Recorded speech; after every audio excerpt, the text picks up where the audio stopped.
अस्सलाम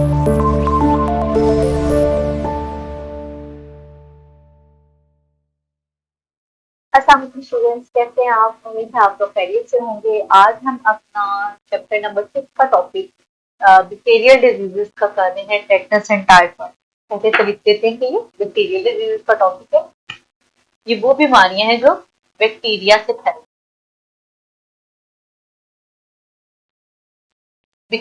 फैलने वाली बीमारी। तो इसमें हम पहले प्रीवियस लेक्चर्स में जो है टाइफाइड को अभी हम डिस्कस करने लगे। हम डिस्कस कर चुके हैं whooping कफ को, ट्यूबरकुलोसिस को। अब हमारे पास है टेटनस।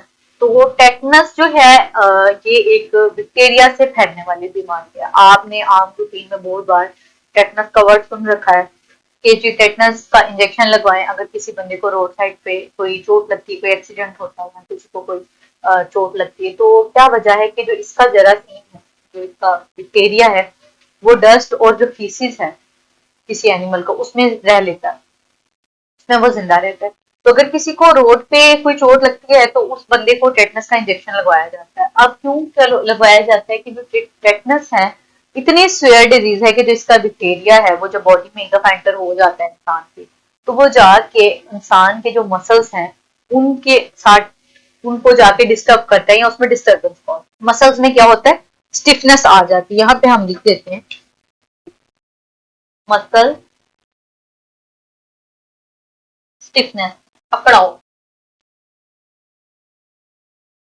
मसल में अकड़ाव आ जाता है, स्टिफ हो जाते हैं।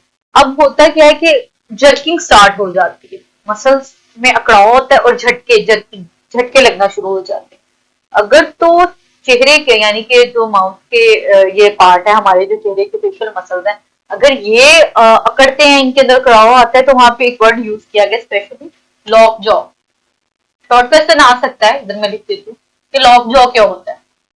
जॉ आपको पता है, ये जो हमारा जबड़ा है पूरा उसको जॉ बोलते हैं, ये सारा हिस्सा इसको जॉ बोलते हैं, लॉक जॉ बोलते हैं उसको। टेटनस में ये हुआ है कि उस बंदे को कहीं चोट लगी हुई थी, रोड पे उसको चोट लगी, बैक्टीरिया उसकी बॉडी में एंटर हुआ। अब उसके मसल में स्टिफनेस आ गई है। स्टिफनेस कुछ इस तरह आई है कि अब उसको झटके लगने, जर्किंग स्टार्ट हो गई। और अगर ये फेशियल मसल्स में हो रही है तो ये जो जबड़ा है यानी कि जॉ है ये पूरा लॉक हो जाएगा, बंद नहीं हो, आगे पीछे को उसकी हो जाएगी डायरेक्शन। उस कंडीशन को बोलते हैं लॉक जॉ। तो शॉर्ट क्वेश्चन आ सकता है लॉक जॉ क्या है, याद रखना आपने, ये टेटनस से रिलेटेड है। अच्छा, मसल में स्टिफनेस होती है। बात का क्या होता है कि जो रिस्पायरेटरी सिस्टम की मसल्स हैं, यानी कि ये जो हमारा पूरा एयर पैसेज वे है उसके मसल्स हैं, अगर उसमें स्टिफनेस आ जाए तो डेथ भी हो सकती है। इतना ज्यादा यानी कि ये है कि रिस्पायरेशन रुक जाएगी, उससे क्या हो सकती है, डेथ हो सकती है। बाज़ औक़ात मसल्स टियर हो सकते हैं, यानी कि मसल्स टूट सकते हैं, इतने सख्त झटके लगते हैं। तो इसकी वैक्सीन लगाई जाती है, टेटनस की डीपीटी वैक्सीन है इसकी, डीपीटी इसकी वैक्सीन है, ये लगती है इससे बचने के लिए, जो यानी कि प्रिवेंशन है। अगर बाद में अगर कहीं चोट लगती है तो फौरन से इंजेक्शन लगा दिया जाता है, ठीक है। वो वक्ती इम्यूनिटी, ये नहीं कि एक दफा लग गया तो ठीक है, जब कभी भी चोट लगती है, चाहे हफ्ते में 2 बार ही लग जाए, तो उसको फौरन से टेटनस का इंजेक्शन लगाया जाता है। फौरन से उसके खिलाफ इम्यूनिटी बनाई जाती है। अगर खुदा ना खास्ता रोड पे या उस जगह पे कहीं पे ऐसा था कोई बैक्टीरिया टेटनस का, हमने उसकी सिवियरिटी देख ली है कि मसल इतने बुरी तरह से असल टूट सकते हैं, लॉक जॉ की कंडीशन आ सकती है, और बंदे को बड़ी सिवियर इंजरी हो सकती है जब झटके लग रहे होते हैं ना पेशेंट को। अगर आपकी बुक में जो डायग्राम बनी हुई है, डायग्राम 5.6 देखें आप, फिगर 5.6 में देखें, तो वो एक बच्चा है जो लेटा हुआ, देखेंगे उसका हेड किस तरह किस पोस्चर में है और वो उसकी कमर में किस तरह के आए हुए हैं। तो ये डायग्राम ड्रॉ तो नहीं करनी आपने, लेकिन बस आपको समझाने के लिए बनाई गई है, तो इसको जरूर देखिएगा। उसके बाद अगली हमारे पास बीमारी आती है टाइफाइड। टाइफाइड के मुतालिक वर्ड यूज किया गया है कि ये जो है ये बहुत एंडेमिक है। एंडेमिक का मतलब है कि सर्टेन प्लेस पे, दुनिया के पूरी दुनिया में नहीं फैली, एंडेमिक है, यानी कि फैल तो कहीं भी सकती है, लेकिन जो ममालिक अच्छी कंडीशन में रहते हैं, लाइफ के अच्छे स्टैंडर्ड हैं उनके, हाइजीन का ख्याल रखते हैं, खाने पीने का साफ सुथरा खाना खाते हैं, तो वहां पे ये नहीं फैलती। फीको ओरल रूट है। फीको ओरल रूट का मतलब ये होता है कि फीसिस जो है इंसान का, जो बॉडी का वेस्ट है, उसमें ये बैक्टीरिया उसके थ्रू किसी ना किसी तरह खाने वाली चीज में मिल जाए। तो सोच ले कि वहां अगर ऐसी बीमारी कहीं फैल रही है तो वहां पे हाइजीन का कितना प्रॉब्लम है, कितना अनहाइजेनिक लोगों का लाइफस्टाइल होगा कि अगर फीकस से या फीकल मैटर से किसी तरह कोई बैक्टीरिया जो है वो खाने में आ गया। यहाँ तो ये है कि जो खाना पकाने वाला है उसके हाथों से फैल सकती है ये, ठीक है। किसी तरह पानी या दूध कंटेमिनेट हो सकता है। दूध के वो तलिक तो आपका टेबल भी बनाया हुआ है कि टाइफाइड का बैक्टीरिया बहुत अच्छे तरीके से मल्टीप्लाई करता है, ग्रो करता है दूध में, और दूध का ना टेस्ट खराब होता है ना कलर, पता भी नहीं चलता कि इसके अंदर टाइफाइड का बैक्टीरिया ग्रो कर गया। जब आपने दूध पिया तो वो इस तरह वो बॉडी में एंटर होता है। इसकी वजह से जो है क्या इसके सिम्टम्स हैं, इसको हम इंटेस्टाइनल फीवर भी कहते हैं, यानी कि जो आते हैं उनका फीवर है, इंटेस्टाइनल फीवर भी कहते हैं।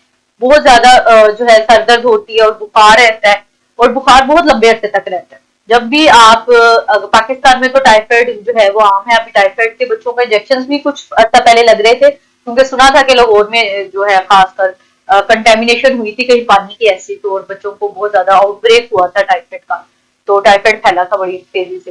तो यूं किया जाता है कि इंजेक्शन लगते हैं उसकी फांसी टीकों में, का जब कोर्स होता है तो टाइफाइड के पहले ही लगा दिए जाते हैं बच्चे को के खिलाफ उसमें इम्यूनिटी आ जाए।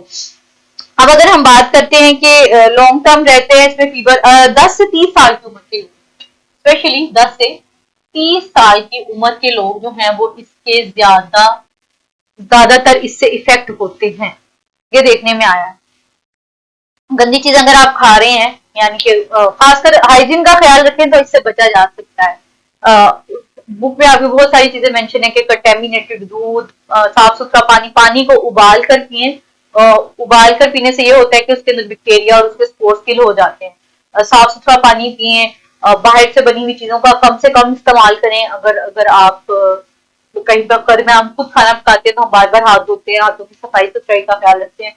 बाहर से खाना अगर खाते हैं आप तो आप नहीं जानते कि किसने किन हाथों से बनाया उसको। तो अच्छी लाइफस्टाइल को अपनाने से टाइफाइड से बचा जा सकता है।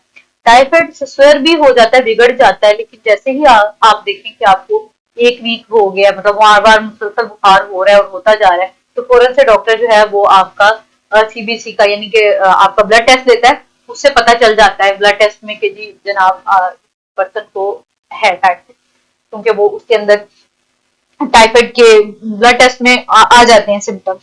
अच्छा, अब इसके बाद इसमें है कि जो आपके पास इसके सिम्टम्स हैं वो ये हैं, हेडेक है, फीवर है, फीवर होता है, लॉन्ग टाइम फीवर, स्पेशली बात याद रखनी है, लॉन्ग टाइम लंबे अरसे के लिए रहता है। सर में बड़ी दर्द होती है, इंटेस्टाइन्स जो है वो ऐसे लगता है कि बर्न कर रही हैं, जलती हैं, ऐसा फील होता है, पेट में दर्द होता है। तो ये जो है ये बैक्टीरियल डिजीज है। इससे बचने के लिए यही किया जा सकता है कि अच्छा लाइफस्टाइल को अपनाया जाए। ये दोनों हमारे बैक्टीरियल डिजीज का टॉपिक है। टेक्टस और टाइफाइड बहुत इंपॉर्टेंट है स्टूडेंट्स, इसको बहुत अच्छे से करें। मुझे उम्मीद है कि आपको बहुत अच्छी समझ आई होगी। अपना बहुत ख्याल रखिएगा। अल्लाह हाफिज।